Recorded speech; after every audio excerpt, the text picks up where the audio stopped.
Бір ауылдың жалғыз азаншысы бар екен. Өзінің даусы жуан, әрі өте жағымсыз болыпты. Сәлем достар, Рухани Storytelling каналына қош келдіңіздер. Видеоны соңына дейін тамашалап, қолдауларыңызды сұраймын. Онымен қоймай, ақмақтығы бар екен. Азан шақырған кезінде шырт ұйқыда жатқан жұрт төсектен шошып оянады екен. Бесіктегі сәбилер жылап, иттер үріп, қорадағы малға дейін мөңіреп үрейі ұшады екен. Бұл дауысқа ешкім үйрене алмапты.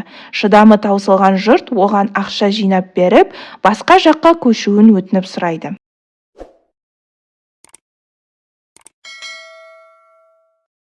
Басқалар да сенің даусыңды тыңдап, қиямет күнін есіне алып тұрсын, дейді халық. Азаншы ақшаны алып жолға шығады. Көп ұзамай Меккеге бара жатқан керуенге кездеседі. Бірнеше күннен соң керуен бір христиан ауылының шетіне келіп аялдайды. Азаншы әдетінше таңғы дәретін алып жұртты намазға шақырмақ болады. Жағымсыз даусымен айғайлап қалған кезде керуеншілердің өзі шошып оянады. Мынадай дауыстан христиандар да шошып шу шығарады. Тезірек кетейік деп дереу жинала бастайды. Сәлден соң бұлар орналасқан жерге бір христиан келеді. Қолында әртүрлі тәтті тағам мен сыйлық бар екен. Әлгі азаншы қайда? Ол мені бір бәледен құтқарды, дейді ол келе сала. Бұған керуеншілер таңғалады. Қандай бәледен құтылғанын сұрайды. Сонда христиан: менің жар дегенде жалғыз жұбаныш қызым бар еді.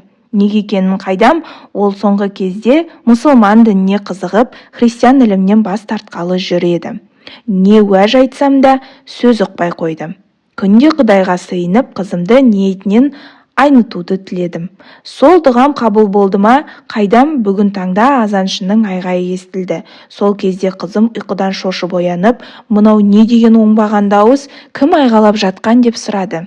Мен оған мұсылмандар бір-бірін құлшылыққа шақырып жатыр деп түсіндірдім. Сол кезде ол мұңайып: егер азаншының даусы осындай болатын болса, онда діні қандай болмақ, деп ниетінен бас тартты. Сөйтіп, менің тілегім орындалды.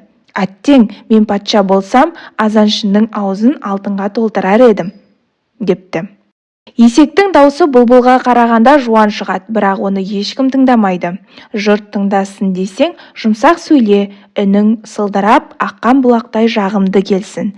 Дін білдім деп мақтанба, ілім мың түрлі болады. Оның 99-ы әдеппен, көркем мінезден, біреуі ғана тоқумен келеді. Әдемі сөйлеу де көркем мінезден шығады. Менің каналыма тіркеліп, қолдауларыңызды сұраймын.